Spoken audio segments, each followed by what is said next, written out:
Actually, I do have a question here that came in. Actually, this is from Robin. Let me go ahead and get this question really quickly here.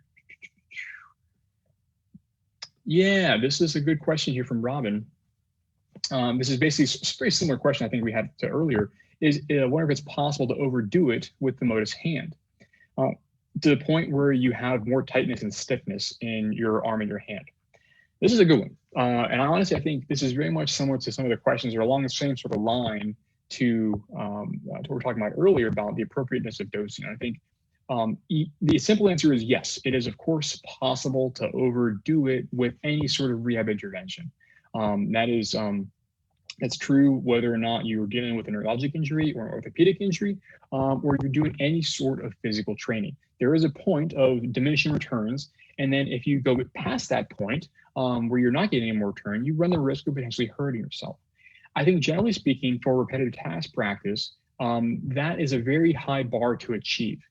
Simply because it takes a lot of movements that are just sort of functional things, right? If we're just reaching up and picking up a bottle of water, it's unlikely that we're actually going to cause tissue damage to ourselves by nature of just doing those tasks.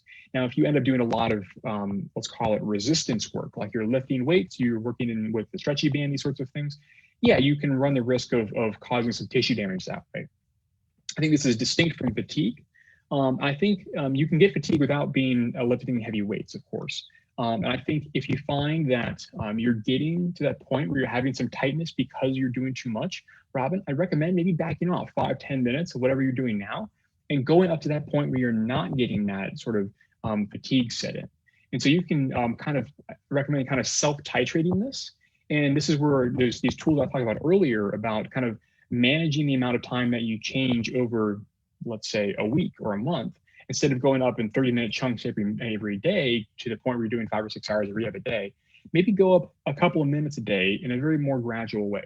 You can also parse it out into multiple individual sessions, and that may help kind of attenuate that. But I'd say you're kind of your own best judgment here. I think if you are perceiving some of that sort of overdoneness, if you will, Robin, back off 10 minutes and see if that symptom kind of persists. And if it does persist, back off into 10 minutes and see exactly if that kind of fixes it effectively. You can also, if it is in fact some real significant tightness, we may need to reassess and make sure that you're not working in ranges in which your tone's kicking in. Because you can imagine if you are actually activating if you're working in a very, very large range of motion, and those upper ranges of motion actually cause some tone to kick in.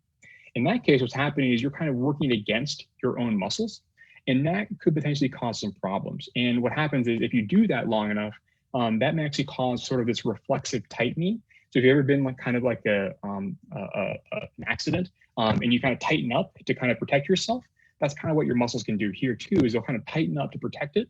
And that may sort of result in this sort of tightness that you're experiencing.